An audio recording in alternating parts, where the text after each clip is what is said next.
A la luz de la lámpara.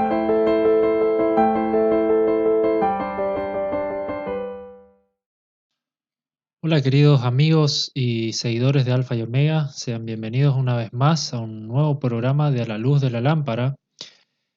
En este caso, como ya lo había anticipado en el programa anterior, vamos a estar tratando acerca de la ciudad de Filipos, la primera ciudad europea donde el apóstol Pablo predicó el Evangelio y consiguió adeptos. Las veces anteriores habíamos visto que había llegado, había tocado puertos en diferentes lugares, pero no había predicado allí el Evangelio, sino que eran solamente ciudades de paso. Entonces, hoy tenemos algo un poquito más largo para tratar. Entonces vamos a ir rápidamente a los versículos. Hechos capítulo 16, el versículo 12 en adelante. Y de allí a Filipos, que es la primera ciudad de la provincia de Macedonia y una colonia. Y estuvimos en aquella ciudad algunos días. Entonces, en la versión, tal vez en la 1960 o la 1995 de la Reina Valera, que es la versión más común que por ahí utilizamos, la que yo utilizo, o la 1995 que utiliza nuestro hermano Eliezer, tal vez no se entienda que Filipos era una ciudad tan importante en el Imperio Romano, pero sí lo era. Comparémosla, por ejemplo, con otras versiones, como lo pueden ver ustedes en este cuadro, pareciera entenderse que era una capital a pesar de que no lo era. O sea, en este versículo pareciera destacar como que Filipos era una ciudad capital de la provincia de Macedonia, pero no lo era. En un primer momento fue la ciudad de Anfípolis y luego Tesalónica ya en la época de Pablo.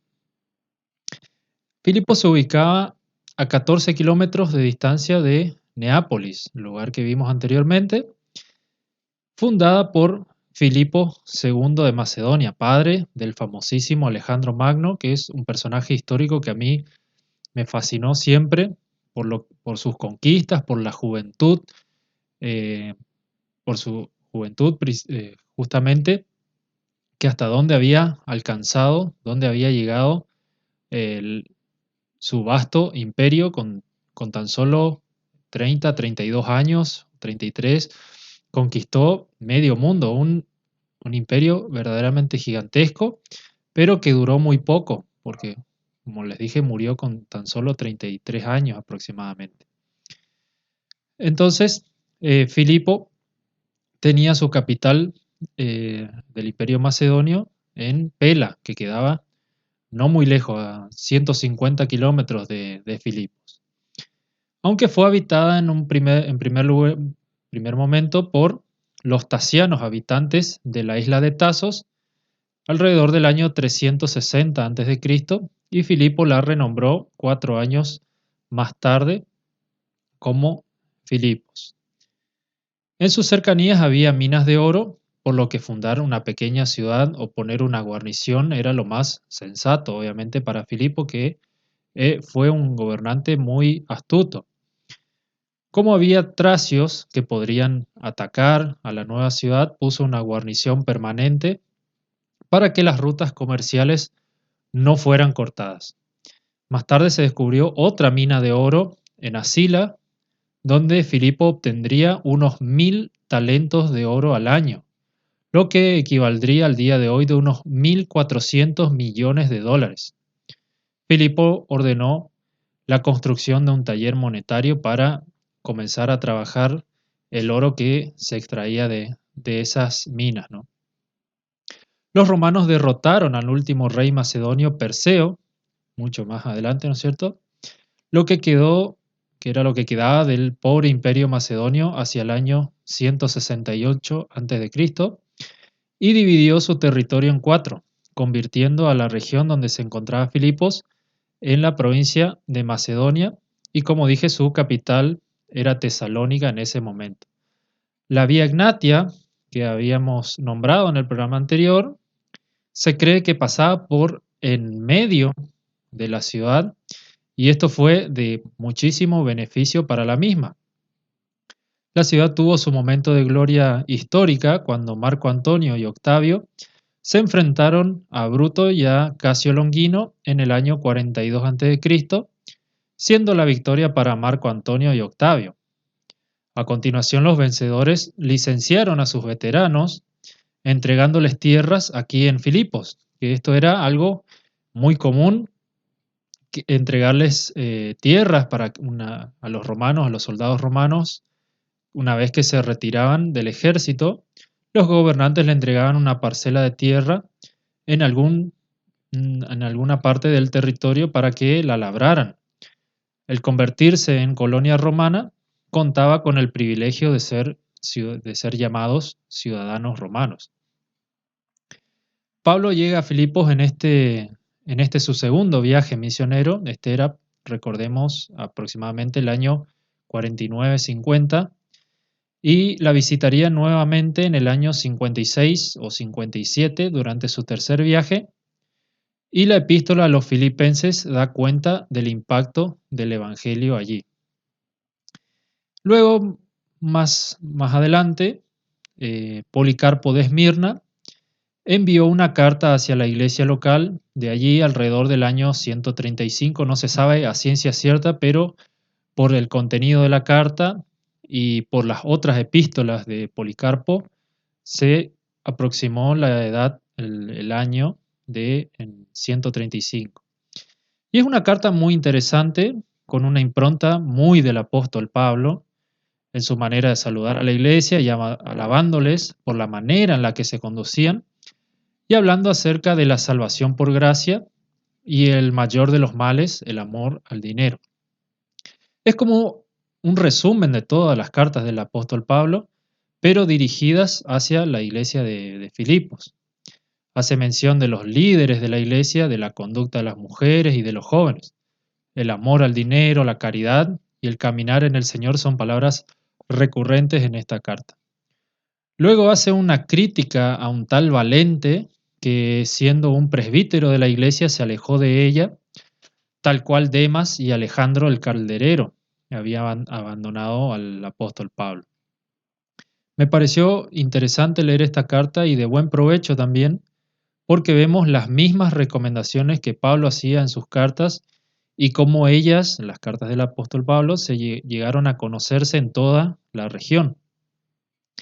Y bien, y dejando a Policarpo de lado y su carta, los siglos siguientes marcan un gran crecimiento del cristianismo en Filipos, construyéndose una gran cantidad de iglesias, muchas de ellas cristianas obviamente, que rivalizaban en tamaño y lujo y adornos, algo que justamente Policarpo era alguien que estaba en contra de eso, pero así fue la historia. Y en el 619 un terremoto asoló el territorio, dejando nada más que destrucción a su alrededor, de la que tardó muchísimos años en recuperarse, y hasta el año 900 aún era un pequeño poblado. La puja por el territorio entre bizantinos y godos no le permitían crecer. Llegados más allá hacia el siglo XX, comenzaron las excavaciones arqueológicas más avanzadas, solo interrumpidas por ambas guerras mundiales. Entonces, luego nos sigue diciendo lo que seguía ocurriendo durante este viaje de Pablo y la conversión de los primeros hermanos. Vamos a leer rápidamente hasta el versículo 40. Dice el versículo 13: y un día de reposo salimos fuera de la puerta, junto al río, donde solía hacerse la oración, y sentándonos hablamos a las mujeres que se habían reunido. Hay que destacar que es muy probable que no hubiera una sinagoga en Filipos, porque este era el método que utilizaba Pablo, ¿no? Llegar a las sinagogas los días de reposo y allí predicarles el evangelio a los judíos que se encontraban celebrando su reunión. Pero para que se pudiera fundar una sinagoga eran necesarios 10 hombres mayores de edad, pues según el judaísmo, la mayoría de edad se llegaba luego de celebrarse el bar mitzvah, que es cuando se entra a la adolescencia, ¿no? Aquí nos dice este verso que salieron afuera de la ciudad a reunirse junto al río, que por regla general cuando habla acerca de alguna puerta es porque se refiere a la puerta de la ciudad, o sea, hacia las afueras de la ciudad, o alguna puerta reconocida de la misma, como pudieron ser las puertas de Jerusalén o las que se encontraban alrededor del templo de Jerusalén, ¿sí? Y bien, Pablo, Silas, Timoteo y Lucas se reunieron con las mujeres a predicarles el Evangelio, dice el versículo 14. Entonces una mujer llamada Lidia, vendedora de púrpura de la ciudad de Tiatira, que adoraba a Dios, estaba oyendo, y el Señor abrió el corazón de ella para que estuviese atenta a lo que Pablo decía. Y cuando fue bautizada y su familia nos rogó diciendo, fíjese que habla aquí en primera persona, Lucas estaba escribiendo, si habéis juzgado que yo sea fiel al Señor, entrad en mi casa y posad, y nos obligó a quedarnos. Entonces aquí ocurre la conversión de Lidia, una mujer de Tiatira, que quedaba en la región por la que Pablo ya había pasado en Asia Menor. Es posible que Lidia no fuera judía, sino una persona gentil. También era alguien de buen pasar económico. La púrpura era muy preciada para los hebreos y muy difícil de conseguir. Dice el verso 16, aconteció que mientras íbamos a la oración nos salió al encuentro una muchacha que tenía espíritu de adivinación, la cual daba grandes ganancias a sus amos adivinando. Esta, siguiendo a Pablo y a nosotros, daba voces diciendo, estos hombres son siervos del Dios Altísimo, quienes os anuncian el camino de salvación. Y esto lo hacía por muchos días, mas desagradando a Pablo, este se volvió y dijo al espíritu. No le dijo, fíjense que no le dijo a la mujer, no le dijo a la muchacha, sino que habló directamente al espíritu. Te mando en el nombre de Jesucristo que salgas de ella, y salió en aquella misma hora. Entonces, caminando hacia el río, se encontraron con esta mujer que tenía el espíritu de adivinación y con el mismo daba grandes ganancias a sus dueños. Esta mujer era una esclava, no era una persona libre. Y después de unos cuantos días que hacía esto, Pablo terminó expulsando el espíritu de la mujer. Pero fíjense como que hay dos facetas aquí, porque es un tanto raro, porque Jesús mismo dijo, el que no es contra nosotros, por nosotros es. Pero la mujer no estaba hablando, porque no estaba hablando en contra de Pablo, ni decía nada malo, sino que estaba publicando lo que Pablo hacía, pero tampoco los quería expulsar de Filipos, este demonio o este espíritu. Pero al mismo tiempo los cristianos, si nos creemos ser cristianos, no podemos estar poseídos por demonios y seguir el camino a la santidad. Entonces lo que hizo Pablo fue liberar a la mujer de este espíritu, ¿sí? Y sigue diciendo el versículo 19, pero viendo sus amos que había salido la esperanza de su ganancia, prendieron a Pablo y a Silas y los trajeron al foro ante las autoridades.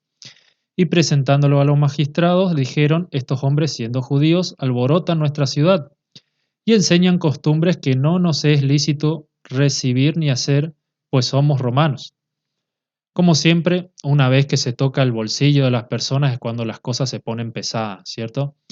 Comienzan las persecuciones y demás. Y aquí nos dice que solamente prendieron a Pablo y a Silas, nada nos dice de que Timoteo y Lucas, quienes estaban juntos a los apóstoles, tal vez se quedaron en la casa de Lidia, no sabemos, ya que sabemos, siempre eran Pablo y Silas quienes quienes eran los que llevaban la palabra. Tal vez Timoteo y Lucas eran como, no sé si decirlo, como aprendices, pero como estaban un pasito más atrás, ¿sí? Y dice el versículo 22, y se agolpó el pueblo contra ellos, y los magistrados, rasgándole las ropas, ordenaron azotarlos con varas. Después de haberlos azotado mucho, los echaron en la cárcel, mandando al carcelero que los guardase con seguridad, el cual, recibido este mandato, los metió en el calabozo de más adentro, y les aseguró los pies en el cepo. Entonces, después de azotarlos, fueron llevados a la cárcel y les aseguraron los pies en un cepo, es decir, no podían caminar libremente dentro de la celda, sino que estaban ahí sentados, quietos, sin poder moverse. una manera bastante fea de estar en prisión, o ya de por sí debe ser feo estar preso, y además en esas condiciones inhumanas. Nos dice que estaban en la parte más adentro, en el calabozo de más adentro, donde estaban los lugares, los olores más feos, donde no había nada de luz, o sea, la muerte, una sentencia de muerte misma, ¿sí? Y dice el versículo 25, seguimos en la lectura, pero a medianoche, orando Pablo y Silas, cantaban himnos a Dios y los presos los oían. Entonces sobrevino de repente un gran terremoto de tal manera que los cimientos de la cárcel se sacudían y al instante se abrieron todas las puertas y las cadenas de todos se soltaron. Entonces ellos, a pesar de estar adoloridos por las heridas infligidas por los varazos, no nos dice que fueran látigos, sino que eran con varas. No se desesperaron, sino que oraban y cantaban himnos a Dios. Esto nos demuestra, una vez más, la fe y la confianza de ellos. Nos podemos preguntar qué haríamos nosotros en su lugar, estando azotados en el lugar más feo que había en la prisión, y ellos como si gozando, de cierta manera, gozando del castigo que estaban recibiendo. Ya habían sido privados de su libertad y habían sido castigados. Pero entonces vino el milagro, ¿sí? Este terremoto se debió a sus plegarias y con el mismo sus ataduras fueron sueltas. Dice el versículo 27, despertando el carcelero y viendo abiertas las puertas de la cárcel, sacó la espada y se iba a matar, pensando que los presos habían huido. Mas Pablo clamó a gran voz diciendo, no te hagas ningún mal, pues todos estamos aquí. Él entonces, pidiendo luz, se precipitó adentro y temblando se postró a los pies de Pablo y de Silas. Y sacándolos les dijo, señores, ¿qué debo hacer para ser salvo? Entonces el carcelero, que se iba a suicidar al ver a los presos pensando que los presos habían huido, porque sabía el castigo que le esperaba, que los jueces le habían dicho que los guardase con seguridad. Entonces sabía que venía un castigo muy severo y prefería matarse antes de recibir ese castigo. Podía ser latigazos, crucifixión y la muerte, ¿sí? Pero ellos no aprovecharon la oportunidad para huir, sino que se quedaron en sus celdas. Y a mí me parece que este es un versículo central del libro de Hechos, a mi entender. Un gentil, fíjense ustedes, preguntando, ¿qué debo hacer para ser salvo? De inmediato el carcelero creyó en el evangelio que Pablo predicaba y buscó la manera de alcanzar la salvación. Las religiones como la romana no ofrecen una salvación verdadera, sino que está fundamentada en el temor a esos dioses caprichosos que tenían, ¿sí? Y dice el versículo 31, ellos dijeron, cree en el Señor Jesucristo y serás salvo tú y tu casa. Y le hablaron la palabra del Señor a él y a todos los que estaban en su casa. O sea, Pablo y Silas no les hablaron de doctrina, sino que les dieron el evangelio de la libertad. Este es el primer mensaje que hay que darle a las personas, creer en Jesús y en el poder de su sangre. Y a medida que estos van creciendo en su medida de fe, ir dejando la leche y dándole carne, sino empezar a enseñarle un poquito más acerca de cosas más profundas dentro de la palabra de Dios. Y seguimos el relato. Y él, tomándolos en aquella misma hora de la noche, les lavó las heridas y enseguida se bautizó él con todos los suyos. Y llevándolos a su casa, los puso a la mesa y se regocijó con toda su casa de haber creído a Dios. O sea, el alguacil recién convertido llevó a Pablo y a Silas a su casa, los lavó y les dio de comer, se bautizó junto con su familia, tal vez en ese mismo río donde estaban en un primer momento Pablo junto con las mujeres, en la primera parte de la historia, ¿sí? Y nos sigue diciendo la última parte, cuando fue de día, ya los magistrados fueron y pidieron que fueran liberados, como que fueran liberados Pablo y Silas, pero el carcelero le dijo que ya las cosas que habían pasado y les dije, como le pidieron perdón por haber azotados, pero Pablo le dice, nos echan ahora encubiertamente, siendo que nosotros somos ciudadanos romanos. Entonces los magistrados tenían miedo de que ellos lo hiciesen saber a las autoridades superiores, porque a esos mismos jueces o esos mismos magistrados tendrían que vérselas con las potestades superiores de Roma por haber castigado a ciudadanos romanos. Es algo que la ley romana no permitía, castigar a ciudadanos romanos sin un juicio previo. En esta ocasión, entonces, Pablo hizo uso de su ciudadanía para obtener algún beneficio, aunque él muchas veces renegaba de estas cosas de la carne, ¿sí? Pero Dios le dio herramientas para diseminar el Evangelio y él así lo hizo, ¿sí? Entonces, el último versículo, el versículo 40, entonces saliendo de la cárcel, entraron en la casa de Lidia y habiendo visto a los hermanos, los consolaron y se fueron. Entonces llegaron nuevamente a la casa de esta nueva hermana Lidia y luego partieron camino a Tesalónica, que será nuestro próximo programa. Entonces espero que haya quedado claro este tema de los nuevos convertidos.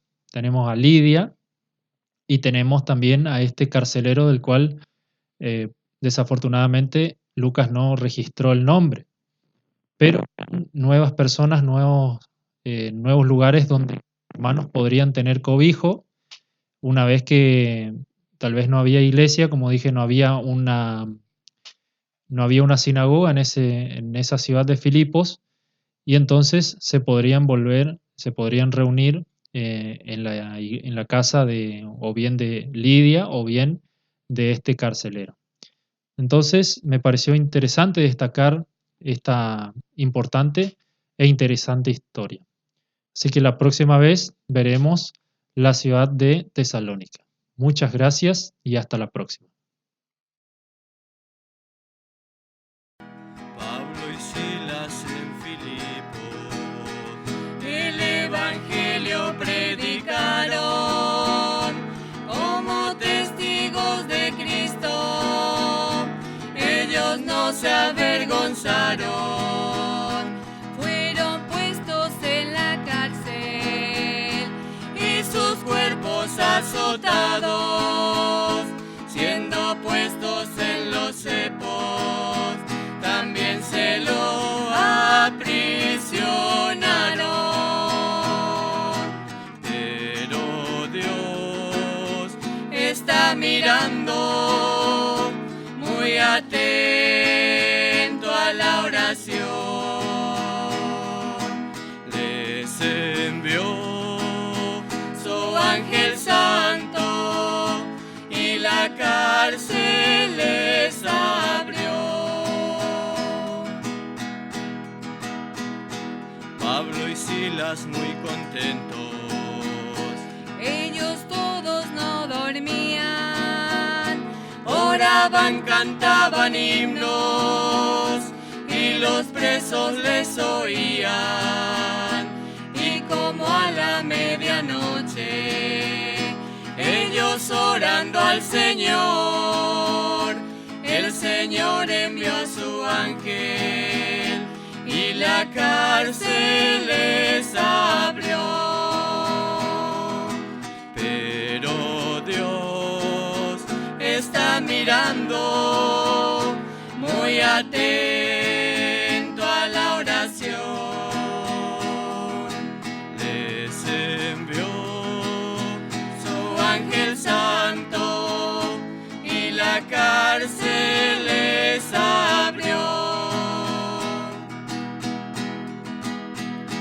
El carcelero asustado a Pablo se dirigió. Varones, hermanos, ¿qué hago para ser salvo yo? Luego Silas les contesta: hombres, ¿qué es lo que te pasa? Cree en el Señor Jesucristo y serás salvo tú y tu casa. mirando, muy atento a la oración. Les envió su ángel santo y la cárcel les abrió. El carcelero gozoso de la cárcel los sacó, los llevó para su casa y las heridas les lavó. Luego les puso la mesa y sus cuerpos sustentaron. Ciego luego bautizado, como Cristo los mandó. Pero Dios está mirando, muy atento a la oración. Les envió su ángel santo y la cárcel